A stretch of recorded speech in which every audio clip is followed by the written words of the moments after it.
Avertissement. La série vidéo Secret d'Historiette est remplie d'incohérences et de fautes d'orthographe.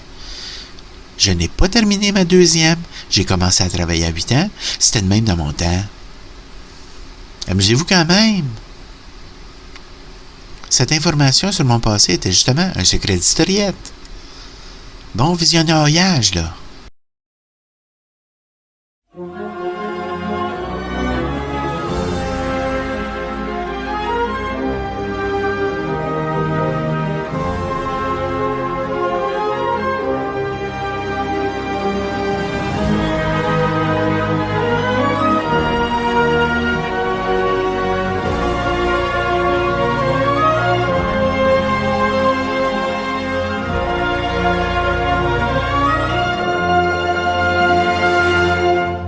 Ah, vous êtes là.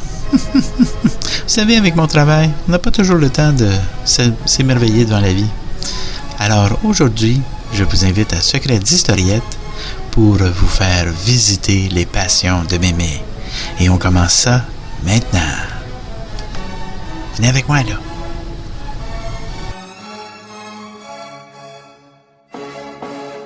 Ah, enfin, là je suis bien plus confortable que d'être en coureuse des bois. Pour visiter notre premier musée, tout d'abord, on se retrouve ici devant ce magnifique bâtiment, comme vous voyez, tout fait en pierre. Quoi de mieux que d'aller visiter tout ça? Attention, des roches par terre. Et puis, on se retrouve ici devant le logis du meunier. Oui. Les membres de la famille Godefroy de Tonnancour jouissent d'une influence notable dans les cercles mondains de la Nouvelle-France. Du où, là? C'est quoi? Ah, vous êtes là, les petits coquins. Vous faisiez une farce. Ah, vous autres, ma gang de petits opossums. Ah, marde. Ah, c'est-tu beau, ça? Et puis, vous voyez, là, je vais vous le prouver, là, regardez, c'est de la vraie pierre. De la vraie pierre! Oh mon Dieu, c'est des matériaux d'antan, c'est-tu merveilleux ça? Mais qui donc a inventé notre plat national?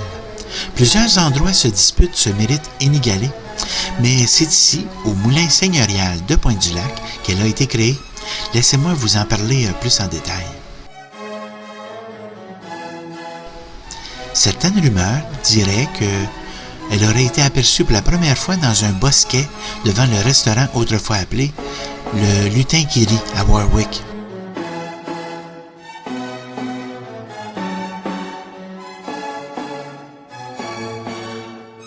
En 1957, un homme nommé Eddie Lainez aurait vu un casseau de frites sauvages sortir de son terrier derrière ce dit bosquet. Il aurait appâté la patate avec du grain en fromage. Il a réussi à attraper la patate et l'affaire a été ketchup. Mais ça, c'est qu'une rumeur. D'autres racontent que ça remonterait à l'Antiquité où le roi Giuseppe de Drummondville aurait fait la découverte d'une colonie de fromage en grains, du terroir bien sûr, lors d'une chasse à courre. Et après l'avoir ramené à son château, il aurait tout simplement demandé à son cuisinier Jean-Paul d'en fabriquer un plat emblématique. Mais encore là, ce n'est qu'une rumeur.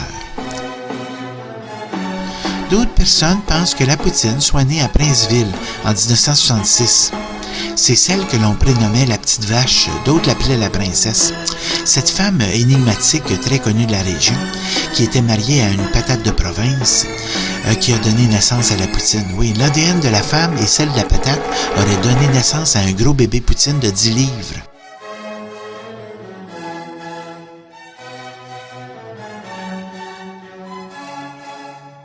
Ah, vous êtes là? Je prenais justement une petite pause, là. Parce que c'est fatigant de parler de poutine comme ça tout le temps, là. Hey! C'est pas mêlant, là. J'ai vraiment faim à cette heure. Puis j'ai pas fini mon exposé. Allez, la visite se poursuit par là. Le groupe musical québécois Mes Aïeux interprète une chanson nommée Hommage en grain qui parle de la relation des Québécois avec la poutine.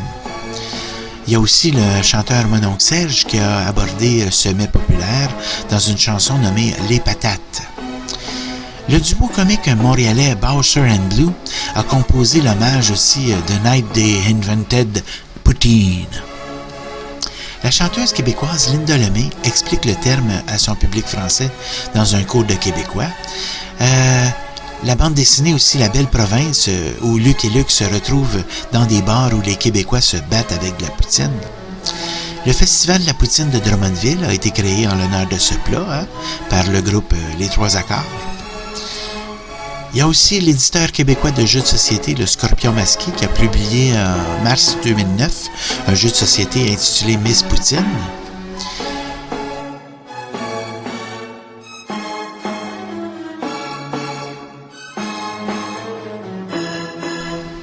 Donc, vous voyez, elle est très importante, notre poutine au Québec. Mais tout ce beau monde a tort. Non, voici la vraie légende. C'est ici, à Pointe-du-Lac, que ça s'est passé. L'emblématique poutine trouva refuge lors de la guerre du butterscotch entre les Anglais de Montréal et les Franco-Manitobains, où la pauvre patate, qui était bien différente de ses sœurs patates de la région, car il lui poussait toujours du fromage en grains d'en face, puis avec le pus brun qui sortait des boutons, là. En tout cas, bref, elle faisait rire d'elle. Les autres enfants lui disaient « Ha ha, t'as rien qu'une face de poutine ». Elle a donc trouvé refuge ici au Moulin Seigneurial. C'est ça la vraie histoire. Construit vers 1765 et classé site patrimonial, le Moulin Seigneurial de Pointe-du-Lac est l'un des rares bâtiments de son époque qui possède encore tous ses mécanismes. Exposition artistique, un four à pain traditionnel, grand boisé de Pointe-du-Lac, une charmante boutique, activités éducatives et visites de groupe, location de salle et bien plus encore. Visitez-nous. Vous pouvez avoir toutes les informations, horaires et tarifs, sur moulin-pointedulac.com. C'était Secret d'Historiette. Tourlou les petits opossums. À la prochaine pour de nouvelles aventures.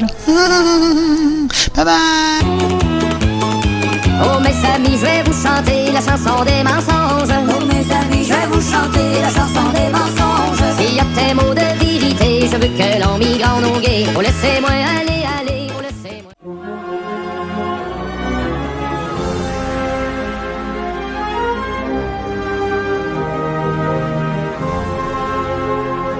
Bonjour, bienvenue au Moulin Seigneurial de Pointe-du-Lac.